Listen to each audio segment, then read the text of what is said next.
Hi, I want to talk to you about trampoline safety.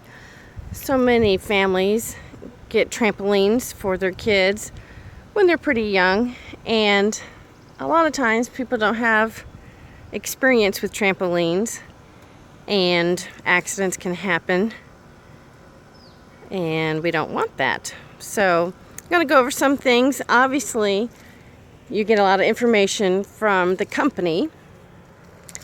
It has all the warnings, and we posted ours right on the tree. And you should definitely read over all that.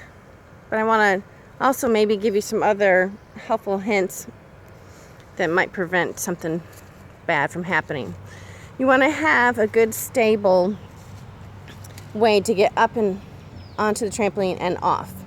Now we have a little step stool, and it's actually not the best solution. However, we don't plan on living here forever, so this is just our temporary solution. But if something could be built, maybe wooden steps that are pretty wide, that would be an awesome idea. But that's definitely something to consider. You don't want something where the kid is going to fall on their way up or way down. Definitely read the manual and try to take all the precautions possible. One of the big things is that they say one child or person on the trampoline at a time. Now, this is a difficult recommendation to follow. We've been to several birthday parties where you see 8 or more kids on a trampoline, and it's utter chaos, and that pretty much freaks me out, to be honest. I've coached gymnastics for over 20 years, probably closer to 25, and I am a chiropractor. So when I see a bunch of kids on the trampoline at one time, it makes me cringe, quite honestly. Are you always going to be able to have just one kid on the trampoline? Probably not.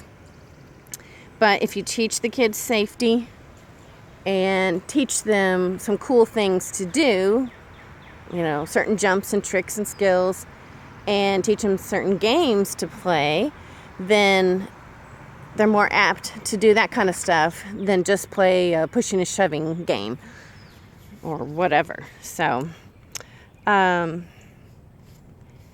you want to frequently check the springs, and obviously we had some rain yesterday, so we got some water built up here, and I'm going to go over that as well. But you do want to check the springs quite frequently. Make sure that they're still all attached and nice and strong. A lot of the companies will work with you to replace parts if necessary. You want to check the netting, make sure that there's no holes that are forming in the netting, because the kids do get kind of crazy and push against that. So you want to really make sure it's nice and strong. Check the bedding of the trampoline. Make sure no holes are forming there as well, any stress on the material. Again, our trampoline's dirty right now. We had some rain, and stuff from the trees up above are falling down on it. Which leads me to another point of safety. You want to clean off the trampoline on a regular basis, really daily. You want to make sure that there's no sticks on there. Some of you may live somewhere there's no trees whatsoever. We have to deal with these trees all the time, which is lovely. It's very nice to lay on the trampoline and take a nap with this kind of view. But a lot of stuff is falling on the trampoline all the time. So we typically keep a little broom, like a little baby broom, so kids can sweep it off themselves. And then I also like to get the leaf blower out if it's real bad. Here's a little bug. Leaf blower to blow it all off. That helps out a lot too. You want to check the zippers on the trampoline, make sure those are strong, and see these straps up here at the top. With a lot of pushing on the net, those straps slide down, and then the net is not going to do its job anymore. It's not going to support the kids in the trampoline. Makes the tension a whole lot looser, so if they do push against it, they might actually break through the net. Who knows? So Right now, ours are currently up, but I have taught the kids to check for that and to also try to pull it up themselves. And if they're too small to do that, you're going to have to do that.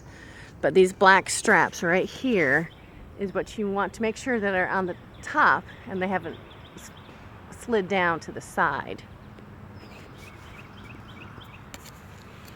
And it's really up to you, how strict you want to be to enforce these rules. I myself really don't want anyone to get hurt at our house. My children or my child or anybody else. So small injuries will occur,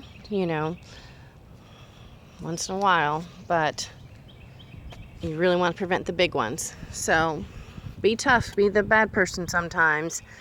Don't let a bunch of kids on there, especially kids that aren't yours, being all crazy and someone ends up getting hurt, and you definitely don't want to be sued either.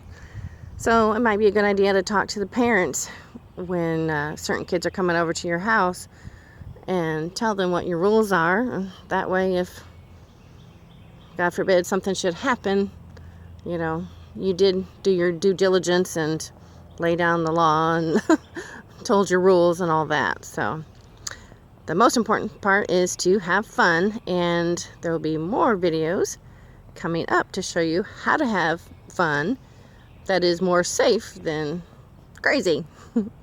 All right, hope you learned something. Thank you so much for watching.